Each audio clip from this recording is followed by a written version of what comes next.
Hi friends good morning. आज হচ্ছে রবিবার 5 তারিখ আর এখন ঘড়িতে বাজছে 11টা। আবার একটা নতুন ব্লগ শুরু করলাম, কিন্তু ব্লগটা শুরু করতে বড় লজ্জা লাগছে। এর আগের দিনও আমি এই নাইটিটা পরেই আমি ব্লগটা শুরু করেছিলাম, আজকেও আমি এই নাইটিটা পরেই ব্লগ শুরু করেছি। কালকে কাপড় কাচিনি, তো পরশুকার নাইটি দুটো করে নাইটি যেহেতু পরি, পরশুর দিনের দুটো নাইটি, কালকের দুটো নাইটি আর আজকে সকালের একটা নাইটি, সব একসাথে কাচা হলো। এখন কাপড় মেলবো, ওই জন্যই দাঁড়িয়ে আছি। এই যে ওয়াশিং মেশিনে কাপড় কাচা চলছে, তো ওই জন্যই লজ্জা লাগছে। প্রত্যেক দিন এই একটা নাইটিগুলো আমার পরতে সত্যি ভালো লাগছে না, কিন্তু কিছু করার নেই। এখানে সীমিত নাইটি। চিন্টুকে আমি সেদিন বললাম যে দুটো আমার অনলাইনে অর্ডার করে দেন। আপনার চিন্টু দুটো আমাকে নাইটি অর্ডার করে দেন অনলাইনে। আমি একদিন চিন্টুকে বললাম চিন্টু আমাকে একটু দেখা না, দুটো নাইটি অর্ডার করে দে, দুটো নাইটি এলে একটুখানি চেঞ্জ করে পরতে পারবো। আজকে রবিবার, ওই জন্য চিন্টু একটু বাজার বেরোবে। আজকে আর আমি বেরোবো না, কারণ এই তো পরশু দিনকে গিয়ে চালটা নিয়ে আসছি। চালটা যদি না থাকতো তাহলে আমাকেও বেরোতে হতো। তো চিন্টুকে বললাম বেশি সবজিপাতি আনার দরকার নেই, একটুখানি খালি চিকেন নিয়ে চলে আসতে। তো একটুখানি চিকেন নিয়ে আসুক, আজকে চিন্টুকে একটু বিরিয়ানি খাওয়াবো। ঠিক আছে ঠিক আছে, চলো অনেকক্ষণ বক বক করলাম। এবার একটুখানি চিন্টুকে জুস বানিয়ে দিই আমের, আর ম্যাঙ্গো লস্যি খাবো বললো, আর একটা ডিমের অমলেট করে দিই, তারপরে রান্নার জোগাড় করব। এখানে আমি চালটা ধুয়ে রেখে দিয়েছি। ম্যাঙ্গো লস্যি এই প্রথমবার বানাচ্ছি। দই দিলাম আর আমটা করে নিলাম, খোসাটা ছাড়িয়ে ভালো করে চটকে নিলাম। চটকে নিয়ে এতে এই যে আমের ইয়েটা দিয়ে দিলাম, আর দিয়ে দিলাম দই, দেব গুড়, নুন।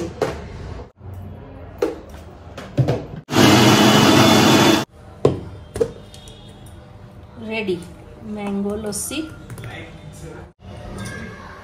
এই তো অমলেট করে দিচ্ছি, অমলেটটা করে দিলে দিয়ে দিচ্ছি। ছুটির দিন মানেই লেট। চিন্টু প্রতিদিন কলেজ থাকে, তো টাইম টেবিলটা আমার ঠিক থাকে। আর আজকে ছুটির দিন, আজকে ছন্ন ছাড়া। ঘুম থেকে দেরি করে উঠেছি, তারপর রান্নাঘরে আসতেও দেরি হলো।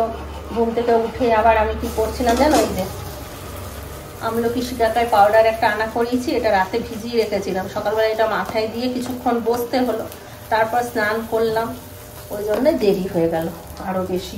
মশলা পাতি সব রেডি করি, আলু সেদ্ধ করতে দিই, ডিম সেদ্ধ করতে দিই, এদিকে করে রাখি। তারপরে খেয়ে বাজার যাবে, তারপর বাকি কাজটা করব। আজকে ভাবছি বিরিয়ানিটা তোমাদের সাথে শেয়ার করব, কিন্তু ব্লগটা অনেক বড় হয়ে যাবে। কি করব ভাবছি, চলো যতটা পারবো ছোট করার চেষ্টা করব। তো এইদিকে ডিমটাও সেদ্ধ করতে বসিয়ে দিলাম, আর আলুগুলো না একটু নুন হলুদ মেখে ভালো করে ভেজে নেব।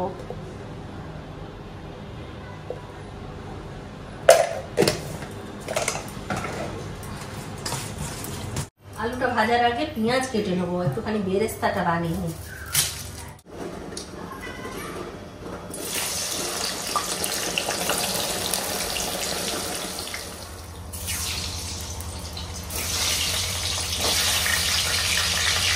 বেরেস্তা ভাজা হয়ে গেছে, এখানে জল চাপিয়ে দিলাম, ভাতটা করব। এখানে আলু ভাজা বসিয়ে দিয়েছি, এবার জলের মধ্যে দিয়ে দেবো নুন। এবারে দিয়ে দিচ্ছি এলাচ, দিয়ে দেবো দারচিনি, কয়েকটা লং, একটা জয়িত্রী, আর একটু সাদা তেল। এটা এবার একটু ঢেকে দিচ্ছি, ফুটলে তারপর চালটা দেবো। আর এখানে যে বেরেস্তাটা তুলে রেখেছি, এতে একটু নুন দিয়ে দেবো। নুন দিয়ে ভালো করে এটাকে মিশিয়ে নেব। এখানে জলটা ফুটে গেছে, যে চালটা ভিজিয়ে রেখেছিলাম ওটা দিয়ে দিচ্ছি। ব্যাস, এবার আবার এটা একটুখানি ঢেকে দেবো, হয়ে যাক ভাতটা, তারপর বাকিটা দেখাচ্ছি। চিন্টু এখনো বাজার থেকে আসেনি, আসুক। ভাতটা হয়ে গেছে।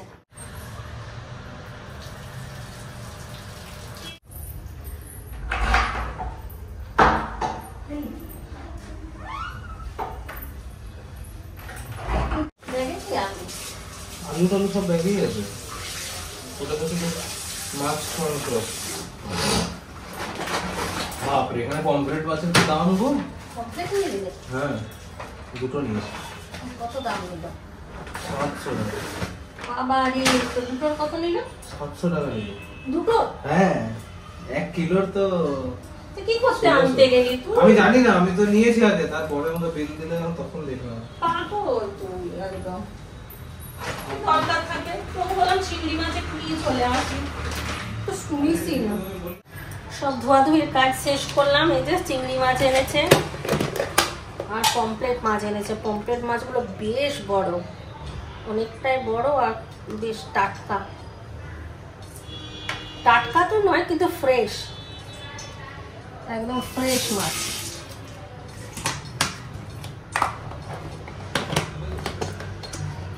গোয়া সমুদ্রের মাছ মনে হয়, এখানে গোয়াটা কাছে তো। চিকেনটাও ধুয়ে নিয়েছি, চিকেনটা একটু ম্যারিনেট করে নেব। একটু নুন দেব, একটু দই দিয়ে দিলাম, একটু বিরিয়ানি মশলা, লঙ্কার গুঁড়ো, একটু চিনি, ব্যাস ভালো করে মাখিয়ে নেবো। একটুক্ষণ থাক, ওইদিকে মশলাটা কষতে কষতে একটুখানি ম্যারিনেট হয়ে যাক। দেরি হয়ে গেল না অনেকটা, একটু হোক।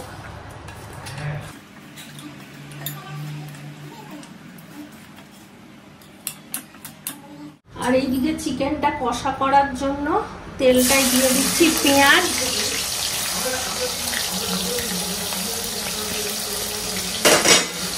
পেঁয়াজটা একটু লাল লাল করে ভেজে নেব। পেঁয়াজটা ভাজা হয়ে গেছে, জল দিয়ে দিচ্ছি। লঙ্কার গুঁড়ো, বিরিয়ানি মশলা, একটু নুন। এবার এর মধ্যে আলুগুলো দিয়ে দিয়ে একটু সেদ্ধ হয়ে যাক, একটু ঢেকে দিলাম।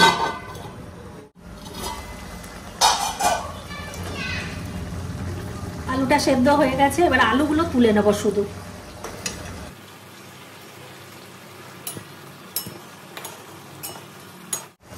এবার এতে দিয়ে দেবো 1 চামচ আদা রসুনের পেস্ট আর 1/2 চামচ দিয়ে দিলাম। এবার এটাকে ভালো করে কষিয়ে নেব। মশলাটার থেকে তেল ছেড়ে দিয়েছে, এরপর ম্যারিনেট করা চিকেনটা দিয়ে দেবো।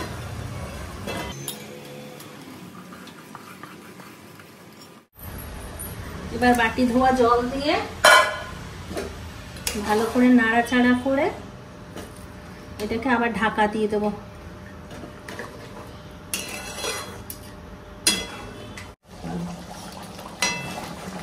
চিকেনটা অনেকক্ষণ সেদ্ধ হলো, এবার আমি কিছুটা ঝোল এর মধ্যে তুলে নেব।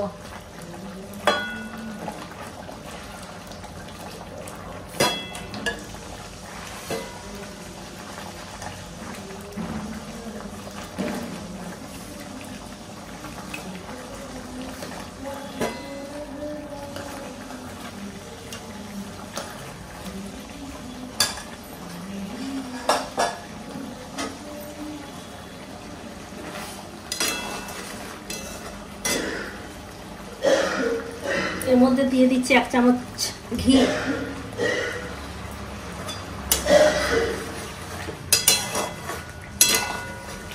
ব্যাস, এই চিকেনটা রেডি।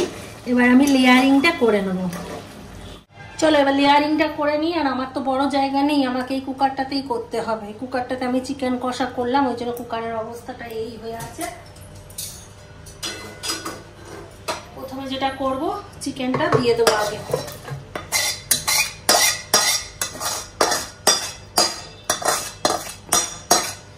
চিকেনটা কিন্তু আমি পুরোপুরি সেদ্ধ করিনি, একটুখানি সেদ্ধ হতে বাকি আছে। এটা তলাতে দিয়ে দিলাম। মধ্যে দিয়ে দিচ্ছি ভাতটা।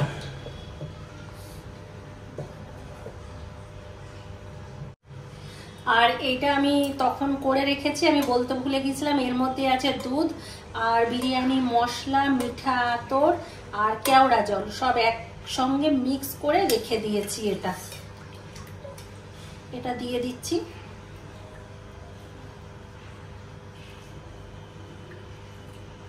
এরপরে দিয়ে দিচ্ছি যে মশলাটা তুলে রাখলাম চিকেন থেকে, সেই মশলাটা। এবারে দিয়ে দিচ্ছি ভাজা বেরেস্তা, এবারে দিচ্ছি ঘি, এবারে দেবো আলুগুলো,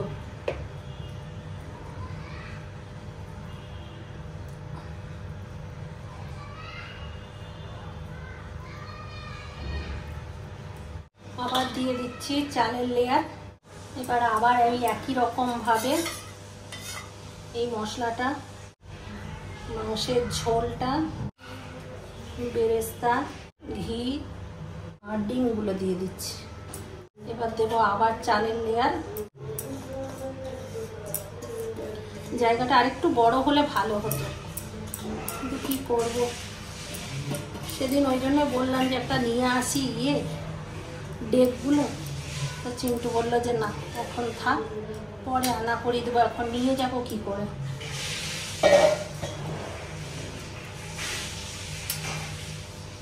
আবার মশলাটা দিয়ে দিলাম।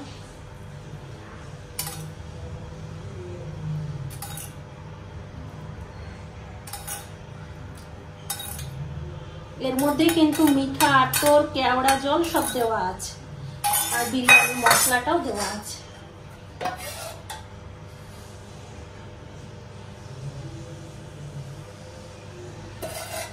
আবার ঝোলটা দিয়ে দিলাম।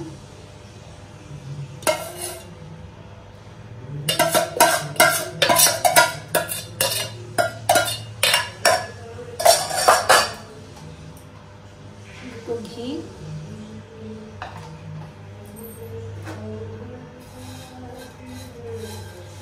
বেরেস্তা,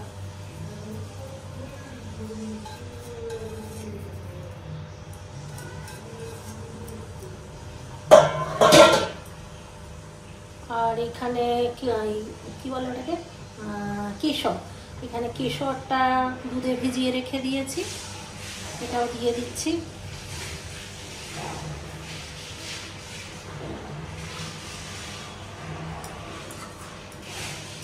ব্যাস, এটা এবার প্রেসার কুকারের মুখটা বন্ধ করে দিয়ে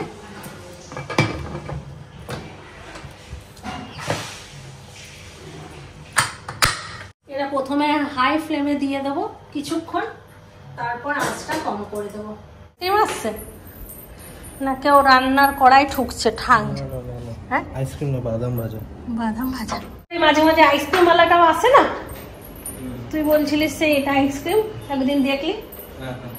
বিরিয়ানিটা তো প্রথমে দেখলে বেশি আঁচ করে নিয়ে কিছুক্ষণ, ওই 5 থেকে 6 মিনিট দিলাম বেশি আঁচ করে, তারপরে মিডিয়াম লোতে করে দিলাম, তারপরে বন্ধ করে রেখে দিলাম কিছুক্ষণ। এখন 3টে বাজছে, এখন বিরিয়ানিটা খুলবো, আর এই ফাঁকে আমার ঘরের কাজ কিছুটা সেরে নিলাম।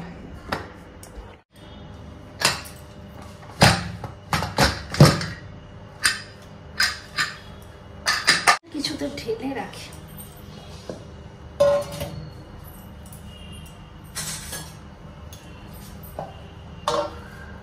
লেয়ারটা তুলে রাখি।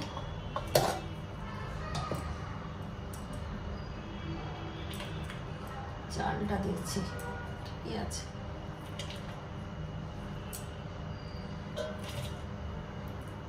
একটু না তুলে রাখলে না করতে পারবো না, তো মানে দিতে পারবো না, একদম চাপ হয়ে বসে আছে।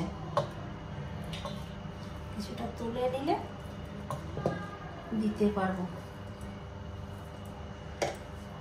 আলুগুলো এত সুন্দর সেদ্ধ হয়েছে না, দারুণ। দাঁড়াও বার করে নিই, তারপর দেখাচ্ছি, ঠিক আছে। 2 ভাগ করে নিলাম বিরিয়ানিটা। এখানে আছে আলু আর ডিম, আর এখানে আছে চিকেন। চিকেনটা প্রচণ্ড সফট হয়েছে, এত সফট হয়েছে না যে তুলতে গেলে ভেঙে যাচ্ছে। এই যে খাবি চো, অনেক বেলা হয়ে গেল, 3টে বেজে গেল এইসব করতে। বিরিয়ানি করা মানে এক বেলা পুরো নষ্ট হওয়া। ঘরও মুছতে পারলাম না, শুধু ঝাড় দিয়ে রেখে দিলাম আজকে। বিরিয়ানি স্মেল নিচ্ছে। আচ্ছা, খিদে পেয়ে গেছে ছেলেটার, অনেকক্ষণ খেয়েছে। গলার ভয়েস তোর কমে গেছে। আমি বরং একটু পান্তা ভাত ছিল সেটা খেয়েছি, ওই জন্য আমার খিদে নেই। খা, টেস্ট কর, করে বল কেমন হয়েছে। এতক্ষণ ধরে তো খেটে খেটে বানালাম। তুমি অবশ্য বসছি, আমার খিদেই নেই, পান্তা খেয়ে নিলাম। কেমন হয়েছে? বেস্ট বেস্ট বেস্ট, সব থেকে বেস্ট এখন।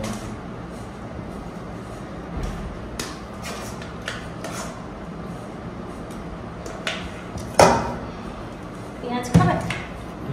কাটবো? এভাবে খাচ্ছে আর হেভি হেভি করছে, ভালো লাগছে। জল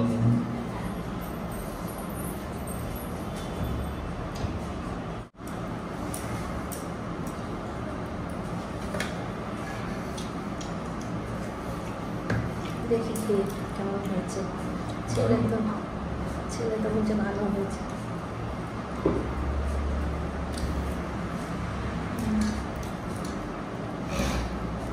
ভালো হয়েছে, টক টক লাগছে দইটার জন্য মানে না, বিরিয়ানিটা একটু টক টক লাগলে ভালো লাগে। আলু বোখরা এইসব দিয়ে অনেকে টক করে, আর একটু টক টক ফ্লেভারটা আসে না, ভালো লাগছে।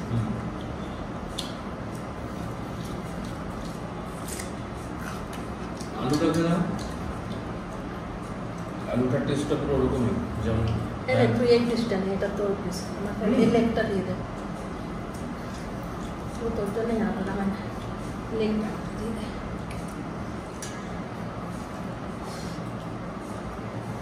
সত্যি ভালো হয়েছে আজকে বিরিয়ানিটা। আমি তো ভাবলাম যে তাড়াহুড়ো করতে গেলেই খারাপ হয়ে যায়।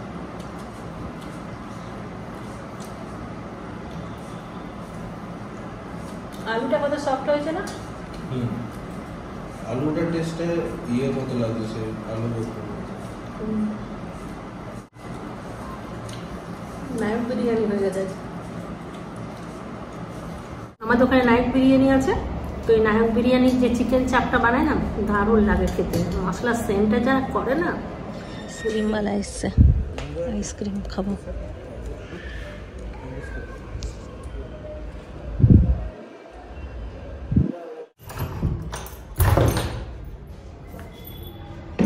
আইসক্রিম খেয়ে একটা ঘুম দিলাম টানা, দিয়ে এখন কাপড় তুলতে এলাম।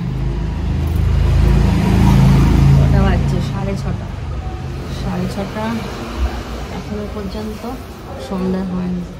সুন্দর আলো আছে এখন।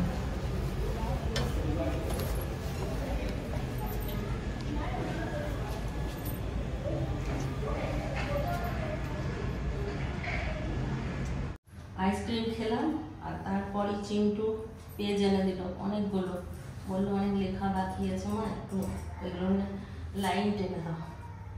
আমার বসে বসে ওর সব পেজগুলো লাইন টানলাম, টেনে তারপর ভিডিও দেখতে দেখতে কখন ঘুমিয়ে গেছে জানি না। এখন গরম লাগছে, তখন ঘুম ভেঙেছে, দেখি 6:30 বেজে গেছে। আর ফ্যানগুলো এত ময়লা হয়েছে, কিন্তু এত উঁচু না যেগুলো মুছতে পারবো না। একটু করে মুছে দিলে না ময়লাগুলো, ফ্যানের হাওয়াটা পাওয়া যেত। এবার দেখতে হবে ওই নিচের ওই লোকটাকে বলে যদি মুছে দেয়, কারণ ফ্যানের হাওয়াগুলো গায়ে লাগছে না একদম। আর তা না হলে টেবিলটার উপরে উঠে মুছতে হবে। দেখি চিমটিকে বলি যদি মুছে দেয় তাহলে আরাম, একটু ঘুমটা হবে রাখতে পারে। ওই ফ্যানটাও খুব নোংরা হচ্ছে। টেবিলটা লোড নেবে তো চিন্টু? হ্যাঁ দেখলি?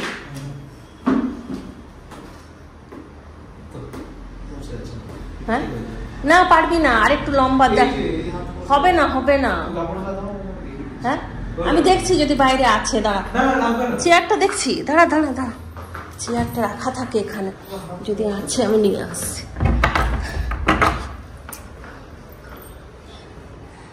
হ্যাঁ আছে রে চিন্টু, দাঁড়া নিয়ে আসছি। দাঁড়া একদম হালকা আছে।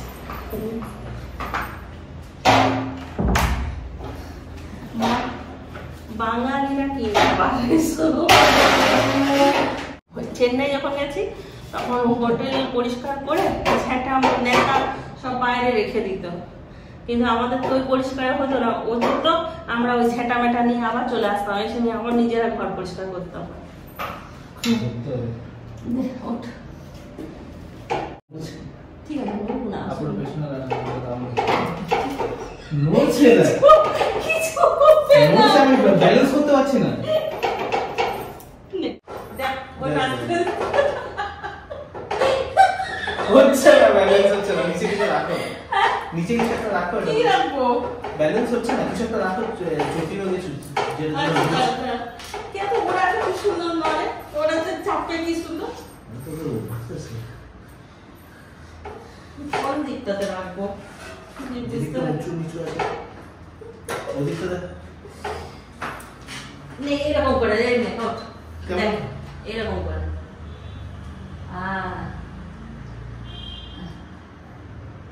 এই তো হয়েছে, ঠিক আছে, দাঁড়া এবার আমাকে যেতে হবে। দাঁড়াও। যাও, নিয়ে গেছে। যাও, পায়ে ব্যথা করছে আমার।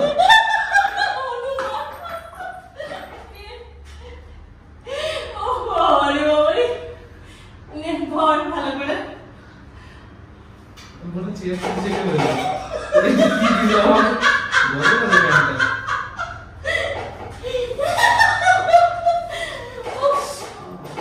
তুই লম্বা হয়ে গেছিস, বেশি লম্বা হয়ে গেছে। আচ্ছা না তুই চেয়ারটাতে চাপ, না আমি জিনিস না।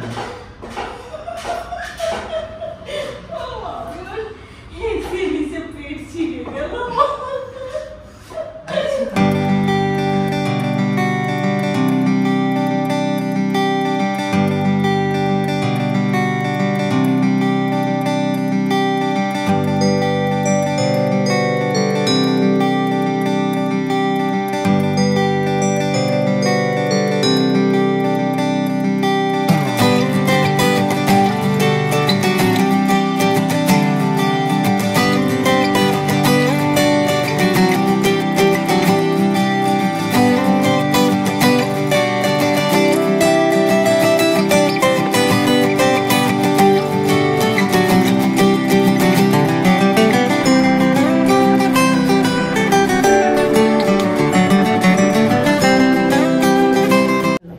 হয়ে গেল সমস্ত কাজ কমপ্লিট। কি করছিস খেপো? দে আমাকে আজকে নাইটি দেখা, বললাম সকালে আমি কাজে ব্যস্ত ছিলাম, আমাকে দেখাচ্ছিল, দেখতে পারিনি, আমাকে দেখাবে। আর এতগুলো কাপড় আছে, সব আয়রন করতে হবে, স্কুল ড্রেস। তাহলে চলো আজকাল ব্লগটা এখানেই শেষ করি। সবাই ভালো থাকো, সুস্থ থাকো, ব্লগ দেখতে থাকো, টাটা বাবা, গুড নাইট। খতম।